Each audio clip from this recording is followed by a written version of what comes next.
Welcome back to part 3, our final part of our episode 3 podcast here, talking about the bakery store industry here on the CX channel. We're now going to continue our conversation with our Meet the Expert portion, where we'll talk in more detail with Stefan about this particular industry. And Chris, I think you had some questions that you wanted to ask. Yes, I do, Stefan. We are so happy to have you here with us today, because I know that you are a reference in the customer experience field, and I'm really looking forward to your opinion about a couple of extra questions that I have here prepared based on our conversation. So we know each other for a long time, for over 15 years, and I know that customer experience is for sure one of your many passions. What would you be your top advice for bake store business or any similar business when designing their customer experience strategy, where they should start? I think for me, the most important is involve your people, involve your team, listen to your team. Don't create it by your own when you are on the top of in the management of a company or store, but listen to your people and involve them since the beginning in your project. So you create ambassadors. If you involve them since the beginning, you create ambassadors in your team. And this is very important for the start of the creation of a kind of project like this. Yeah, so involving the teams, I totally agree with you. When we are talking about customer experience certification, for example, employee experience is one of the criteria that we needed to consider, because if you have excellence in employee experience, it will be much easier for you to deliver excellence in customer experience. Yeah. So as an expert in this customer experience evaluations, as you said, you have always advocated that mystery shopping is the perfect methodology to get objective data. However, many organizations still believe that they already have enough data, that they have multiple sources of data about their stores and about their customers. How do you think that this type of evaluations can be different and can add value to a business owner? For me, mystery shopping visits or customer experience visits, like I say, it's of course it's data, but it's not only data.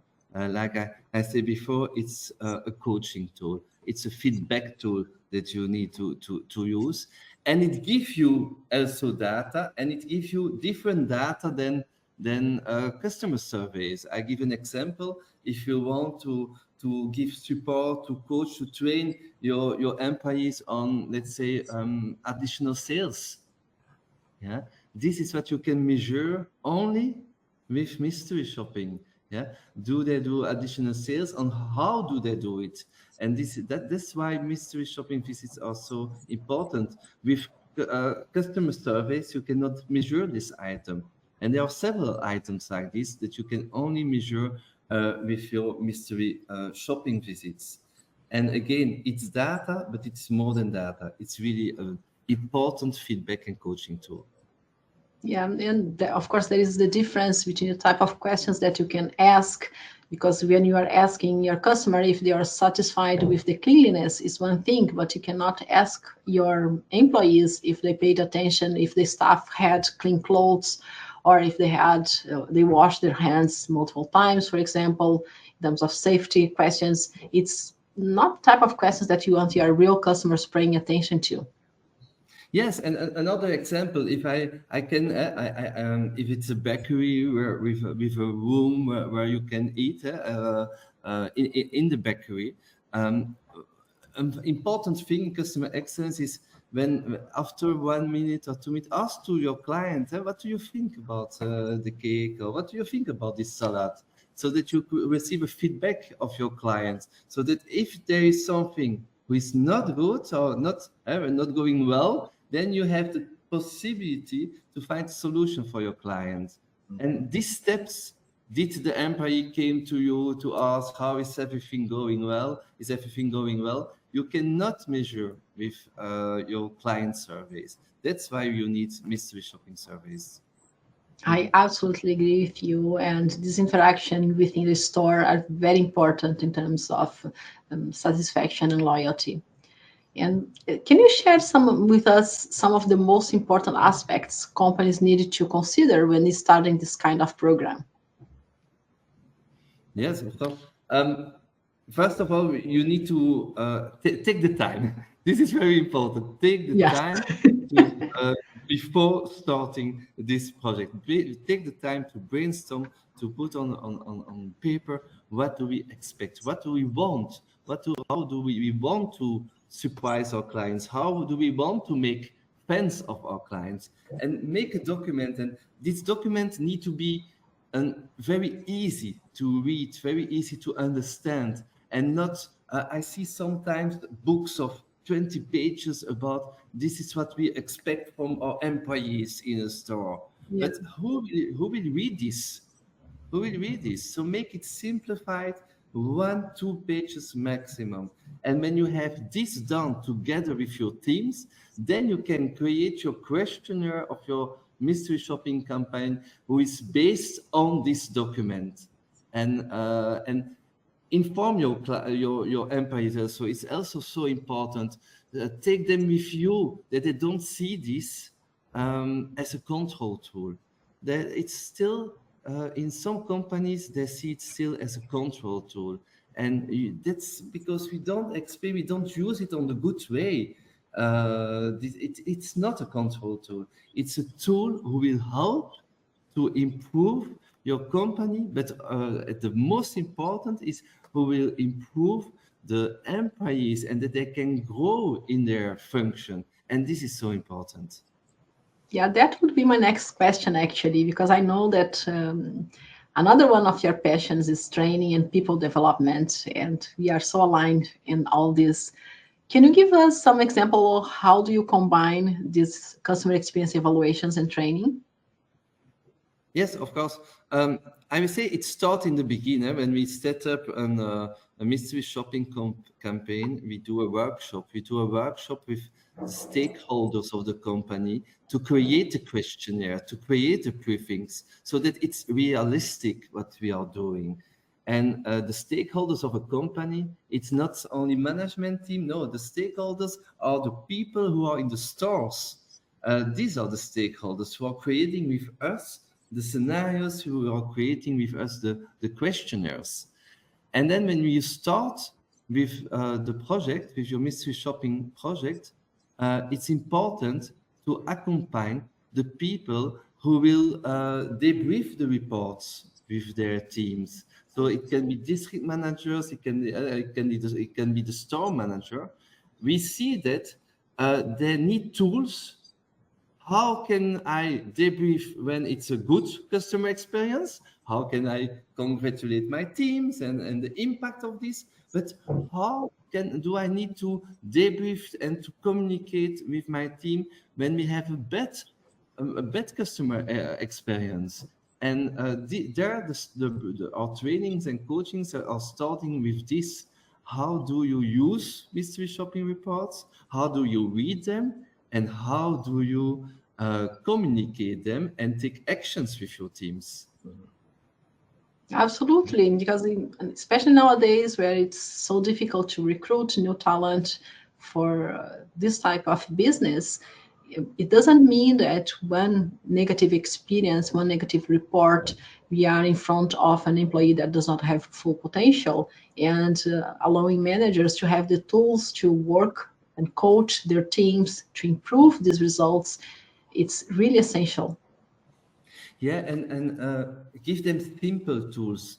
You don't need to come with a lot of methodologies and theoretic trainings. What I see is persons in stores, the employees in the stores, they want very specific tips and tricks. Some examples of sentences sometimes that they can use to talk about an additional product. They just need, because we need to understand why do they don't offer an additional product to the client. And most of the time it's because I don't know how I need to start with it. I don't know how to do it. So give them concrete, and that's what we are doing in trainings, give them concrete tips. Tell them that the importance to in a bakery, show the products, and which words how can you describe this cake? How can you describe this cake? With which gastronomic words can you use? These are very specific things and so important. And so the trainings in this sector need to be very practical. Yes, they need, yeah. And when you're talking about working with the teams, with the managers to manage these results, what is your experience with bonus programs linked to results? Do they work? This is a very interesting topic, Christiane. I will be very honest on this.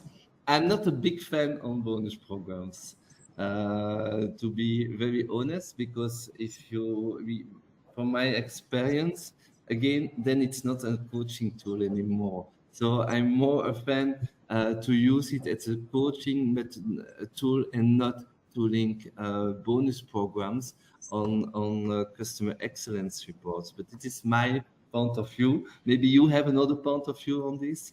I don't know. I agree with you, as you know, in terms of individual level. But I have run and seen many successful programs that's not based on the individual performance, but the team performance. Okay. So the store performance, for example. So it's That more can like a joint effort. That can be another possibility also. Yes. But I always say because of course we have programs where there is a bonus program linked on mystery shopping. But my advice always to the people, to the store managers, don't focus on this bonus. Focus on your team, on the feedback that you receive in your report, and on your team, and how can you grow your team. Because there is, the difficulty comes when there is a bonus that we will say, we didn't have the bonus because it was no good. This is not really the goal of mystery shopping visits. The goal is, okay, this was the experience of our client. What can we do all together to grow for next time? And this is how I see the things on this. Yeah, I totally agree with you. Especially there are some brands sometimes that have bonus programs for the management in terms of the performance of their employees. And that can create a really tricky conflict of interest, because they start complaining about the results, because in the end of the day, that will impact the bonus they receive. So even a small percentage of the results change can impact how much they receive, or if they receive it or not. So we are actually deviating the focus, which should be excellence in customer experience, and we are losing time and energy to discuss if Mary smiled or not to the mystery shopper. Yeah, totally agree. So I know that you also frequently work closely with store managers on their action plans. So I was wondering, what do you think that are the major obstacles brands face to provide an excellent customer experience, and how they can overcome those obstacles?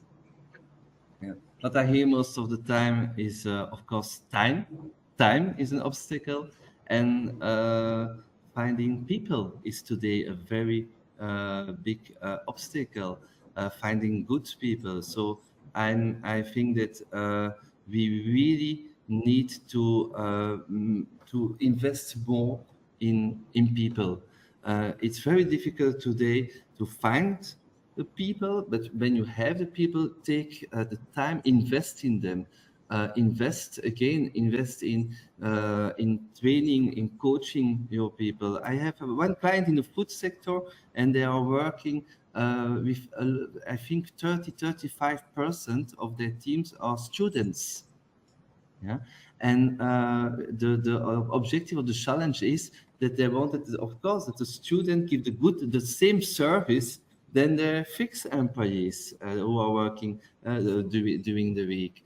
And there's only one possibility to achieve this, is taking time, be interested in your people, and give them, like I say, a lot of tips, tricks, examples also, how they can keep this level of customer excellence in the store?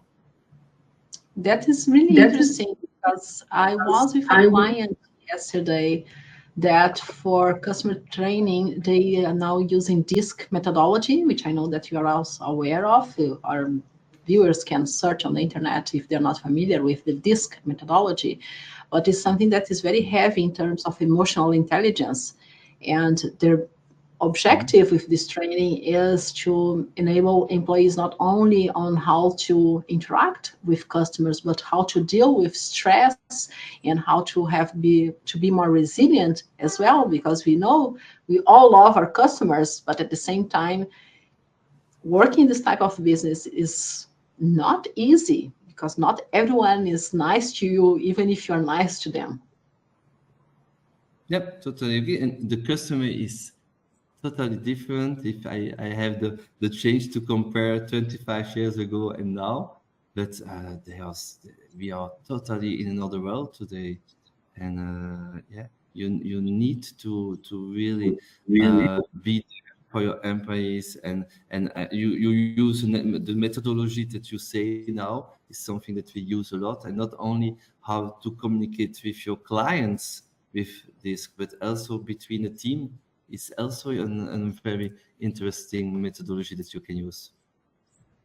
Yes, actually, that would be one of my questions next is, this is one of the industries that is having a hard time recruiting and engaging new talent. And how do you think that brands can be more appealing to employees? Do you have at least one tip that can increase the attractiveness? Honestly, then I want to come back on the first half hour of this podcast. It was about reviews and reputation of your stores. And I say in the beginning that when I was surprised to see, I think only 17% in MEA of the reviews received an answer. And this is linked for me on the reputation of your store and your company. And today, people want to start working for companies with a great reputation. We need to say, wow, I really want to go to work for this brand. I really want to go to work for this store. Because I hear a lot of positive things, and I know that they are very customer excellence. So for me, all these things are linked together.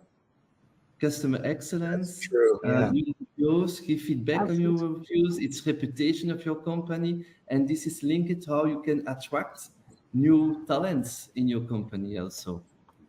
I've seen multiple people actually base their employment decisions on the company's online reviews. That's fantastic. Well, the purpose is very important. And in this business, although I do understand that it's difficult to recruit everywhere, this is a special sweet business. It's a place where people can create memories and where customers go to pamper themselves and for special occasions. So when brands are designing excellence in customer experience, they need to think about how this message is transferred to employees, so they feel special being part of this experience, because their role in this experience is very important. Mm-hmm. Yeah. And maybe a question about it, because we have already seen from previous discussions that the employee engagement has a direct correlation with the CX measurement results and then with the financial KPIs.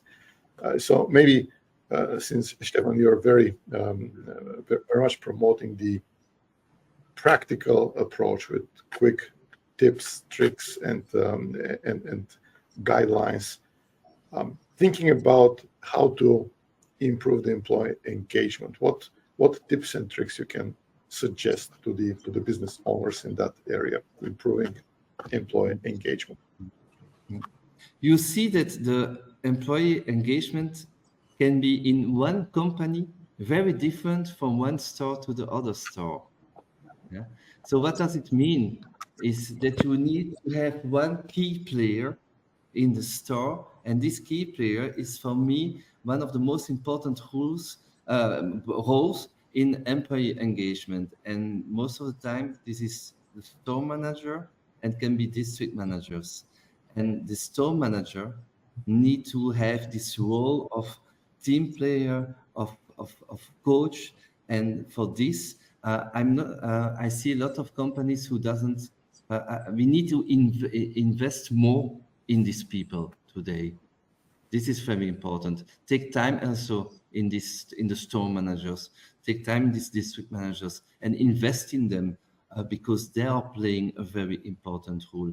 I have a client where we have done an employee satisfaction study. And we see that there is a coherence between the satisfaction of the employees in stores and the satisfaction of the clients. So you need to work first on the satisfaction of your employees. This is the basis, and the store manager is the most important person for this, and he needs to be accompanied on this. Yeah, I absolutely agree with you, Stefan. I had a client the other day that had a deep analysis on this as well on the store level.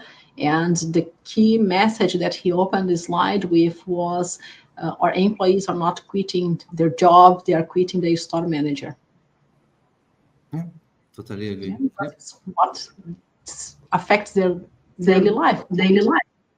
Yeah, just to make a reference to it, in our first edition of the magazine, we had an article about this, and there was a quote from Douglas Conant: "To win in the marketplace, you must first win in the workplace." Absolutely. Very well.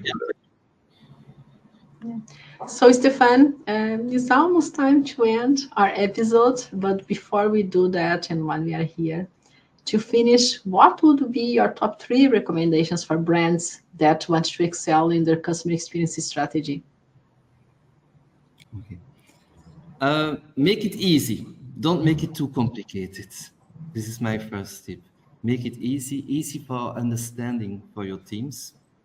I will say involve your teams. Involve everybody in your teams when you create programs, and all the functions that you have in a company need to be involved so that you create ambassadors. And my last tip today in this podcast, we talk a lot about data, and we have great tools to give data to our clients. But what do you do with this data? This is very important. You need to think about how will we use this data? How will we give feedback about this data? How will we set up and motivate our people with this data? I see too much that companies have data, and when I ask, what did you do with it? When did you give feedback about your mystery shopping report?